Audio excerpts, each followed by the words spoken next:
তাবলিগ জামায়াতের দুই গ্রুপের বিভেদ কিছুটা প্রশমিত হলেও মাওলানা সাদের বিষয়ে মতভেদ আরো দৃঢ় হয়েছে। মাওলানা সাদবিহীন ইজতেমা অর্থহীন মনে করেন তার অনুসারীরা, আর সাদের বিভ্রান্তিমূলক আলোচনায় সংঘাত সৃষ্টি করবে বলে মন্তব্য জুবাইরপন্থীদের। তবে ইসলামী চিন্তাবিদরা বলছেন সংঘাত আর দখলদারি ইসলামী আদর্শ নয়। পরিস্থিতি স্বাভাবিক রাখতে দুই পক্ষের প্রতি ধৈর্য ধারণের আহ্বান জানান তিনি। মুসলিম উম্মার অন্যতম বৃহৎ জমায়েত বিশ্ব ইজতেমা, যা বাংলাদেশের টঙ্গী তুরাগ নদীর তীরে অনুষ্ঠিত হয়ে থাকে। তাবলিগ জামায়াতের এই সমাবেশে অংশগ্রহণ করেন বিশ্বের বিভিন্ন প্রান্ত থেকে আসা ধর্মপ্রাণ মুসলমানরা। কিন্তু ইজতেমা নিয়ে মাওলানা সাদ কান্ধালভি ও মাওলানা জুবাইরের অনুসারীদের দ্বন্দ্ব প্রতি বছরেই বাড়ছে। মূলত মাওলানা সাদের কিছু বক্তব্য নিয়ে আপত্তি তুলে তাকে বয়কট করে দেশের আলেম ওলামাদের একাংশ। কিন্তু মাওলানা সাদের অংশগ্রহণ ছাড়া ইজতেমা অর্থহীন বলে মনে করেন তার অনুসারীরা। খুব আফসোসের সাথেই বলবো যে তারা একবারও আমাদের ডাকে সাড়া দেননি।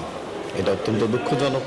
দীর্ঘ সময় আমরা একসাথে মেহনত করেছি, আমরা আশা করেছিলাম যে তারা আমাদের সাথে বসবে। যে আজকে মাওলানা সাদ সাহেব যদি আসে তাহলে পুরো বিশ্ব এখানে ঝুঁকে পড়বে। 30,000 থেকে আমি বলেছি 50,000 মেহমান আসবে। সাদ সাহেবকে এই দেশে আনার মানে হলো এই বিশৃঙ্খলাটাকে আরো বাড়ায় দেওয়া, মানে আগুনের মধ্যে তেল ডাইলা দেওয়া।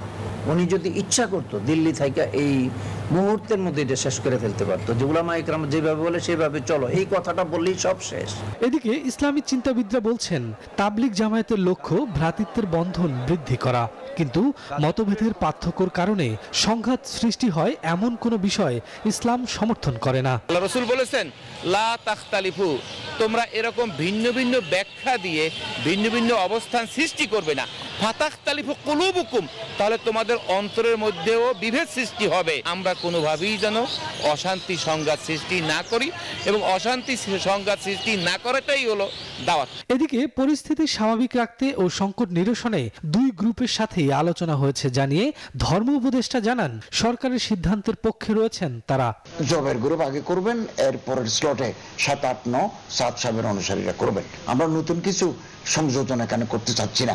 এটা করতে গেলে আপনি দেখবেন যে বিতর্কের একটা ডোর ওপেন হয়ে যাবে, আবার দুই গ্রুপ মুখোমুখি হয়ে যাবে। এটা আমরা চাচ্ছি না। এবছর বিশ্ব ইজতেমার প্রথম পর্ব আগামী 31 জানুয়ারি শুরু হবে এবং দ্বিতীয় পর্ব শুরু হবে 7 ফেব্রুয়ারি। শফিকুজ্জামান রুবেল, নিউজ 24, ঢাকা।